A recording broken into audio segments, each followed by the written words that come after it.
January 20th is the universal start date for women's lacrosse across the country. We're having a Midnight Madness practice.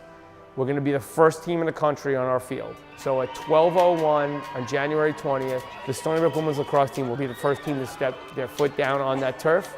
And our goal for the rest of the season is to make sure that we're the last team off of it.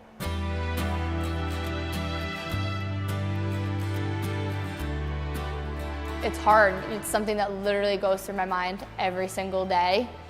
And you just got to use it as motivation, and you don't want to be in the stands on your own field watching a Final Four without participating in it. So it's definitely something that motivates personally me, our whole team. Obviously our biggest goal is for a national championship, play for a national championship in our own stadium, so that's our biggest goal in the back of our heads. I think we're right there, and we made our mark, and we kind of opened up a lot of eyes in the lacrosse world to say that, you know, we belong here, we belong in this Final Four contender. We walk out on that turf every day and we're kind of like, okay, imagine this filled up with all lacrosse fans, and that kind of motivates us to do that extra stuff that we need to do to be able to get there. It would be a pretty incredible feeling to leave Stony Brook on that high of a note, and knowing everything that I endured last year and came back for a reason, so that would be pretty incredible.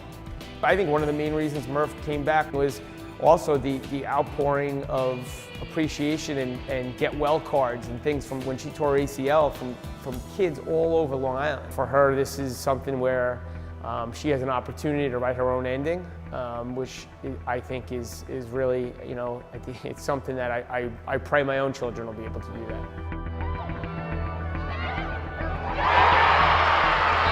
Kylie is just one of a kind. She's someone who has that competitive edge, and she pushes herself to get better, and I think that really rubs off on our team. Seeing the best player in the world pushing herself and knowing that she could still get better, I think that's such an inspiration to see. She's getting better every day, which should scare the heck out of people, because it's wild. I mean, just when she does something, you're like, you know, she gets it. And the sick part is she is so coachable. When I first committed here, Coach Spalina kind of painted a dream in my head that just kind of had everything that I ever wanted in a college lacrosse career that is now all unfolding in front of me. And that's what, you know, him believing in me and me believing in myself can really do, and our program believing in itself and just taking us to the next level. What if you have talent that work their tail off? What if you have a bunch of kids that care more than anything, care more than anybody else, are talented as heck, and work harder than anybody else? This year, what do we have? We have 10 starters back. We have a strong freshman class. We have some kids that have been waiting in the wings, ready to go. We returned 3 100-point scorers. You know, you check in the boxes. We check a lot of the boxes. Listen, I'm not one to ever mince words. It's just not my style. It's not who I am. From day one, I've said we have a goal.